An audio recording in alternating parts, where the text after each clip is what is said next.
HTC Flyer sur un écran 7 pouces. C'est quelle techno d'écran? Ce sera un écran TFT standard. TFT standard en résolution 1024 par 600. D'accord. Juste pour montrer en fait ici, on va juste montrer le capot ici. Là, donc c'est là qu'on mettra la carte SIM et la carte mémoire. Voilà. Donc merci. Ça c'est la caméra à l'arrière. Donc effectivement carte SIM et carte micro SD seront disponibles. D'accord. La tablette sera disponible avec une mémoire interne de 32 Go. D'accord. Effectivement, il y aura un slot micro SD pour pouvoir ajouter une carte micro SD supplémentaire et augmenter la capacité de l'écran. Donc sur le dessous, ils seront chargés un micro USB. D'accord. Pour charger. Et la caméra face avant. Plus il y a un jeu de boutons sensitifs sur le côté. Quelle résolution la webcam à l'avant? À l'avant c'est 1.3 mec. Et à l'arrière? 5 mec. On peut faire du 720p, enregistrer des vidéos 720p avec l'appareil photo ou pas? Non, je crois pas. D'accord. À vérifier. Très bien. Alors on y va. Ouais, c'est parti. Dans le contenu lui-même. HTC Sense. Donc on retrouve HTC Sense optimisé pour les tablettes. Donc avec notre clock standard qui donne les infos. On peut éventuellement, si je peux lancer l'application Weather sur laquelle on a pas mal travaillé pour donner plus d'informations aux utilisateurs, plus une expérience qui est quand même agréable visuellement sur l'écran. On est d'accord, la version Sense qui est là, c'est une version dédiée pour grand écran. C'est une version optimisée de Sense, effectivement. Donc on travaille sur la base de Sense qui est entre guillemets l'ADN HTC et qu'on a travaillé en plus pour s'adapter à l'écran pour pouvoir apporter plus d'informations aux utilisateurs tout en restant facile d'utilisation. Donc on va retrouver les widgets entre guillemets un peu classiques qu'on avait chez HTC, mais modifiés de manière à avoir plus d'informations, plus de contenu, facile d'accès. On aura des fonctionnalités qui seront spécifiques à Sense pour la tablette. Donc l'application Reader. On va revenir à l'écran d'accueil et donc l'accessoire que je tiens dans la main, donc le pen, pour utiliser avec la tablette. Il y a une multitude d'utilisations pour la tablette. Donc, le point sur lequel on a travaillé, c'est l'application prise de notes. Je considère que c'est un use case important pour les tablettes. Donc, on va avoir cette application notes qu'on va pouvoir utiliser donc, avec le stylet par exemple. Toutes les notes peuvent être synchronisées avec le système Evernote. Donc, ce qu'on backupé sur le serveur est réaccessible après, qu'on soit même sur un PC ou sur un smartphone. Yeah, I'm just gonna do it. Ok, donc on écrit là. Donc on écrit sur une note, donc je vais prendre une page vierge. L'application Note peut se synchroniser avec le calendrier, l'application calendrier. Donc par exemple, il va me dire je suis dans un meeting, est-ce que je veux prendre des notes par rapport à cette réunion en particulier. Donc on peut choisir de lier ou pas ces applications, mais sinon on retombe sur une page blanche. Donc on peut utiliser le clavier standard, comme on a sur les autres mobiles. Au niveau du clavier, il y a une seule taille de clavier ou il y a plusieurs, on peut choisir, est-ce qu'il y a plusieurs claviers qui sont proposés? Ça va être le clavier par défaut comme sur les clients smartphones, avec la possibilité éventuellement de choisir la langue. Donc on peut taper des notes au clavier ou alors utiliser le stylo. Je vais décaler un petit peu, histoire de pouvoir utiliser le stylet de manière simple. Donc on peut choisir différents types de stylets, customiser la couleur, la taille de point, et après prendre des notes. Donc on peut soit écrire du texte, on peut essayer de mettre dessus. D'accord. C'est pas facile quand je suis pas en face.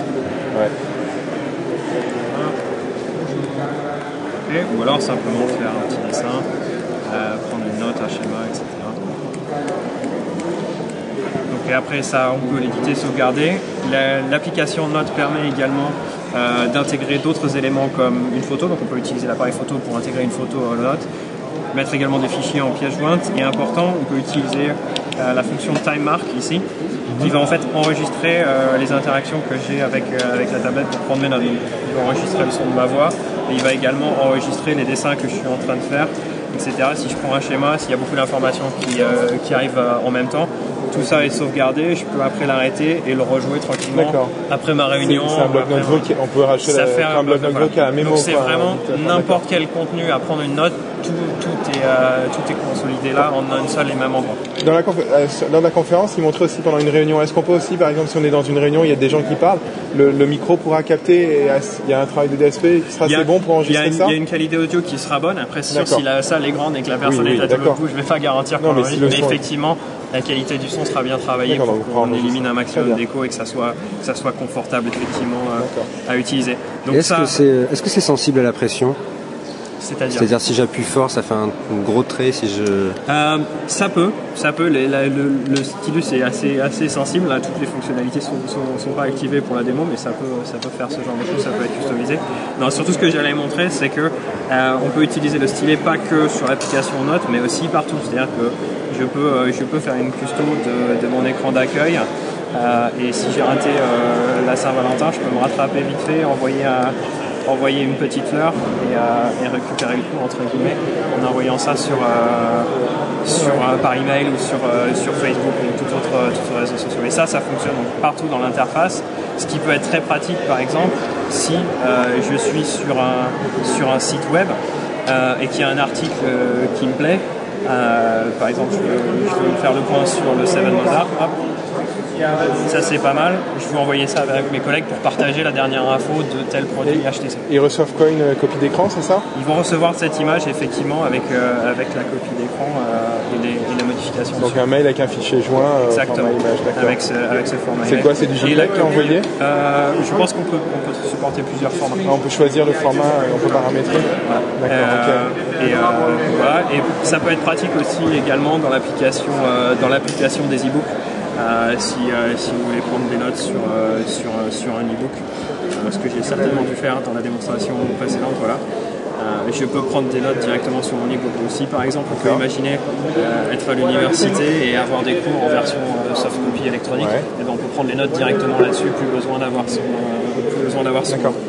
notebook. Par contre là c'est pas envoyé, c'est juste des notes qui sont saisies dans le livre. Là voilà, ça sera sauvegardé dans le livre et l'application HTC Reader va pouvoir les sauvegarder en plus.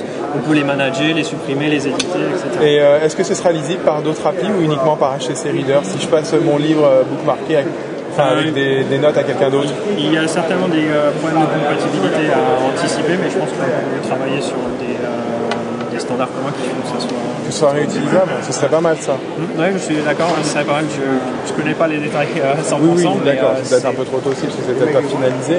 D'accord. Et une autre question, le stylet il est bien livré avec la tablette, c'est pas une option? Oui, le stylet vient avec la tablette, donc dans le contenu de boîte tablette. Alors après ça peut dépendre de la disponibilité selon les pays, etc.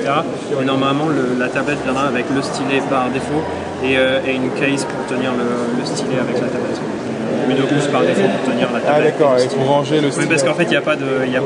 c'est pour ça qu'il y aura une housse par défaut qui tiendra le stylet avec la tablette. D'accord, c'est bien, ok. Donc voilà, et après on a travaillé beaucoup donc, sur le contenu de manière à avoir accès à des vidéos, pouvoir télécharger les films et les regarder après directement sur le il y aura le système de vidéo à la demande qu'on a vu avec HTC Watch qui sera dispo à la demande. HTC Watch, ouais.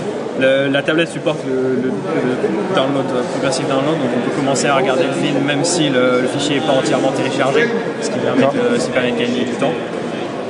On peut utiliser la partie jeu aussi qu'on a vu. Voilà, la partie jeu, c'est pareil, il faut voir en termes de disponibilité, selon les pays, ça va pouvoir varier, mais on va essayer que tout soit disponible au niveau du lancement. Donc, effectivement, l'expérience jeu qui vous a été présentée sera disponible.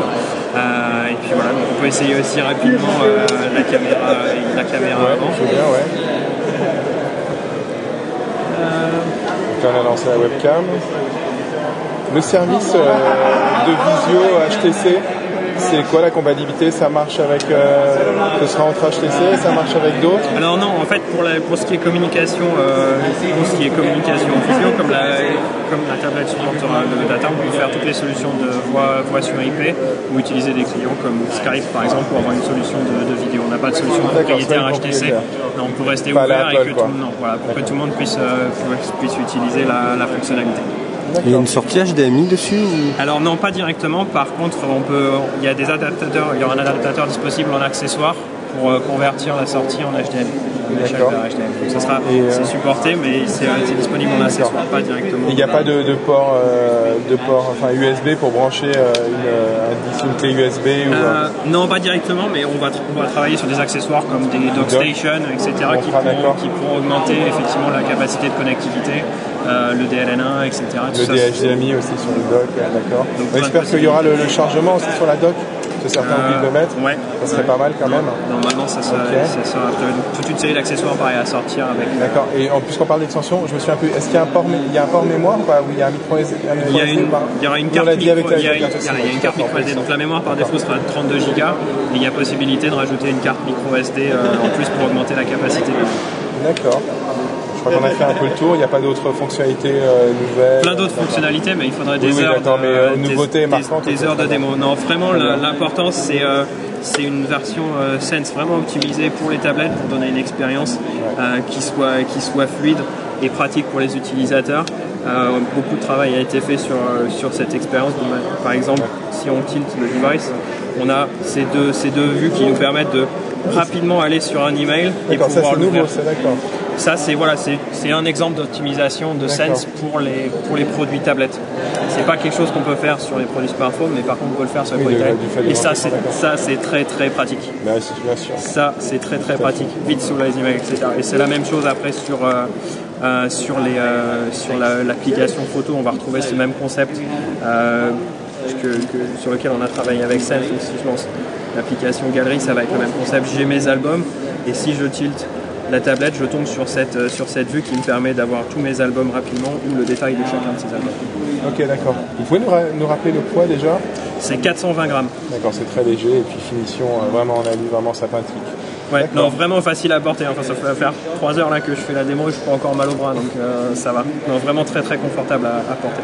L'épaisseur, vous nous rappelez, vous l'avez en tête ou pas? J'ai pas en tête l'épaisseur, je suis désolé pour ça, mais c'est vraiment très fin. C'est très fin avec les contours sur le côté, c'est facile à tenir. D'accord. Ah oui, on va juste parler aussi un peu des boutons. Vous pouvez nous montrer les boutons qui tournent ou pas, la rotation des boutons tactiles? Donc on va avoir 2 jeux de boutons tactiles pour la position en mode portrait. Voilà, en bas. Donc pareil, retour à la home, menu, retour et l'activation du mode avec le stylus. Et la même chose en fait, les boutons, je sais pas si on voit sur la vidéo du projecteur, en fait les boutons tactiles quand on tourne, ils sont utilisables ici. Donc c'est ici ou ici. En fait, on a juste un sens de rotation. Ça sera toujours en dessous. Ouais. D'accord, ok. Donc là. De manière à avoir la caméra vers le haut après quand on est en. Oui, c'est vrai. Donc c'est bon. Quand on est en format paysage. D'accord, très bien.